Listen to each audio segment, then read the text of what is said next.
तो चलिए आज बात करते हैं भारत के सालाना इकोनॉमिक हेल्थ चेकअप की, यानी इकोनॉमिक सर्वे 2025-26। ये वो डॉक्यूमेंट है जो हमें बताता है कि हमारी इकोनॉमी की सेहत कैसी है और आगे का रास्ता क्या हो सकता है। तो सवाल ये उठता है कि दुनिया की जो सबसे तेजी से बढ़ती हुई मेजर इकोनॉमी है, वो असल में कर क्या रही है?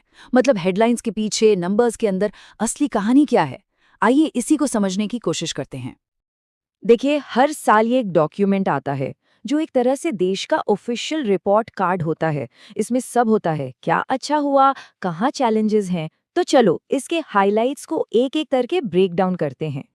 अच्छा, तो सबसे पहले थोड़ा जूम आउट करते हैं और ग्लोबल पिक्चर को देखते हैं। दुनिया भर की इकोनॉमीज के बीच में इंडिया कहाँ स्टैंड करता है, ये समझना बहुत जरूरी है। और यहाँ आंकड़े एक बहुत इंटरेस्टिंग कहानी बताते हैं। आईएमएफ का फोरकास्ट देखिए। एक तरफ जहां ग्लोबल इकोनॉमी सिर्फ 3.3% की स्पीड से ग्रो करने वाली है, वहीं इंडिया का ग्रोथ फोरकास्ट है 7.4%। मतलब हम ग्लोबल ग्रोथ के एक बहुत बड़े इंजन बन चुके हैं। तो ठीक है, ग्लोबल स्टेज से अब जरा देश के अंदर झांकते हैं। ये जो जबरदस्त ग्रोथ है, इसके पीछे पावर कहाँ से आ रही है? कौन से डोमेस्टिक इंजन है जो इसे चला रहे हैं? अगर हम अपनी इकोनॉमी का स्ट्रक्चर देखें तो सर्विसेज सेक्टर यानी सेवा क्षेत्र सबसे बड़ा कंट्रीब्यूटर है। उसके बाद आता है इंडस्ट्री और फिर एग्रीकल्चर। बेसिकली यही वो तीन बड़े इंजन हैं जो इंडिया की इकोनॉमिक ट्रेन को खींच रहे हैं। सर्विसेज सेक्टर तो मतलब कमाल ही कर रहा है। 9.1% की एस्टिमेटेड ग्रोथ रेट के साथ ये इकोनॉमी को लीड कर रहा है। सोचिए, होटल्स, ट्रांसपोर्ट, कम्युनिकेशन, ये सब मिलकर इस ग्रोथ को पुश कर रहे हैं। और मैन्युफैक्चरिंग सेक्टर भी कुछ कम नहीं है, 7.0% की ग्रोथ। और ये बहुत इंपॉर्टेंट है, क्यों?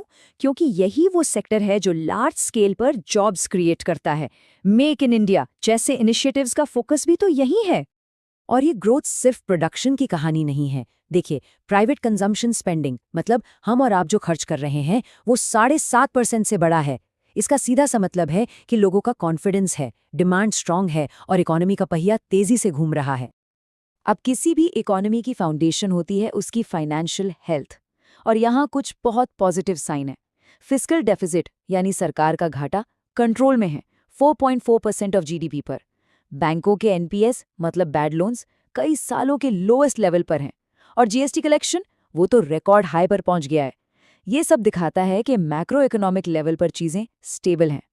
लेकिन नंबर्स तो नंबर्स हैं। असली सवाल ये है कि इन आंकड़ों का आम इंसान की जिंदगी पर क्या असर पड़ रहा है। चलिए अब इस इकोनॉमिक ग्रोथ को ह्यूमन डेवलपमेंट से कनेक्ट करके देखते हैं। और यहाँ एक जबरदस्त डेटा पॉइंट है।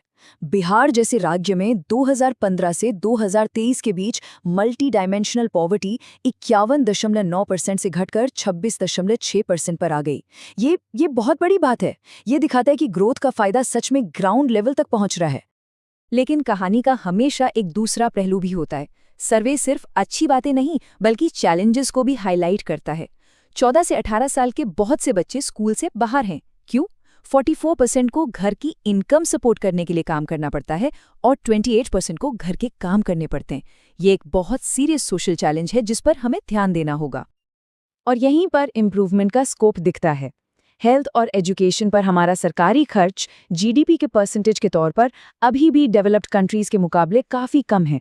फ्यूचर ग्रोथ के लिए ह्यूमन कैपिटल में ये इन्वेस्टमेंट बढ़ाना एब्सोल्युटली क्रूशियल है। तो अब प्रेजेंट से निकलकर फ्यूचर की तरफ देखते हैं। ये सर्वे सिर्फ पास्ट और प्रेजेंट का एनालिसिस नहीं है, बल्कि ये फ्यूचर के लिए एक बहुत बोल्ड विजन भी सामने रखता है। यहाँ इंडिया की इकोनॉमिक स्ट्रैटेजी में एक फंडामेंटल शिफ्ट देखने को मिल रहा है। पुराना गोल था इंपोर्ट सब्स्टिट्यूशन, मतलब बाहर से सामान मंगाने के बजाय देश में ही बनाओ। लेकिन अब नया गोल है स्ट्रेटेजिक इंडिस्पेंसिबिलिटी, मतलब ग्लोबल सप्लाई चेन का एक ऐसा हिस्सा बन जाओ कि दुनिया के लिए आपके बिना काम चलाना ही मुश्किल हो जाए। बिल्कुल एसेंशियल। इस नई स्ट्रैटेजी के दो मेन पिलर्स हैं। पहला है स्ट्रेटेजिक रेजिलियंस। इसका सीधा सा मतलब है कि हमारी सप्लाई चेन्स इतनी स्ट्रांग हो कि कोई भी ग्लोबल शॉक आए, जैसे कि कोई कॉन्फ्लिक्ट या ट्रेड वॉलेटिलिटी, हम पर उसका असर मिनिमम हो। और दूसरा पिलर वो तो और भी एम्बिशियस है, स्ट्रेटेजिक इंडिस्पेंसिबिलिटी। गोल ये है कि ग्लोबल इकोनॉमी में हम इतने डीप इंटीग्रेट हो जाएं कि वर्ल्ड ग्रोथ हमारे बिना पॉसिबल ही ना हो। इससे क्या होगा? इंडिया में इन्वेस्ट करना दुनिया के लिए एक ऑप्शन नहीं, बल्कि एक नेसेसिटी बन जाएगा। लेकिन हाँ, इस एम्बिशियस गोल तक पहुंचने के रास्ते में कुछ बड़े चैलेंजेस भी हैं, जैसे एआई इंफ्रास्ट्रक्चर। एआई फ्यूचर है, ये तो हम सब जानते हैं, पर दुनिया के टोटल डेटा सेंटर्स में से सिर्फ 3% इंडिया में है। सो इस डिजिटल इंफ्रास्ट्रक्चर गैप को भरने के लिए मैसिव इन्वेस्टमेंट की जरूरत है। तो आखिर में ये सर्वे हमें एक बड़े सवाल के साथ छोड़ जाता है। क्या इंडिया अपनी इकोनॉमिक स्ट्रैटेजी को बदलकर सच में दुनिया के लिए इंडिस्पेंसिबल यानी अपरिहार्य बन सकता है? खैर, इसका जवाब तो वक्त ही बताएगा, पर एक बात तो साफ है, इस सर्वे ने एक बहुत ही क्लियर और एम्बिशियस डायरेक्शन तो दे ही दिया है।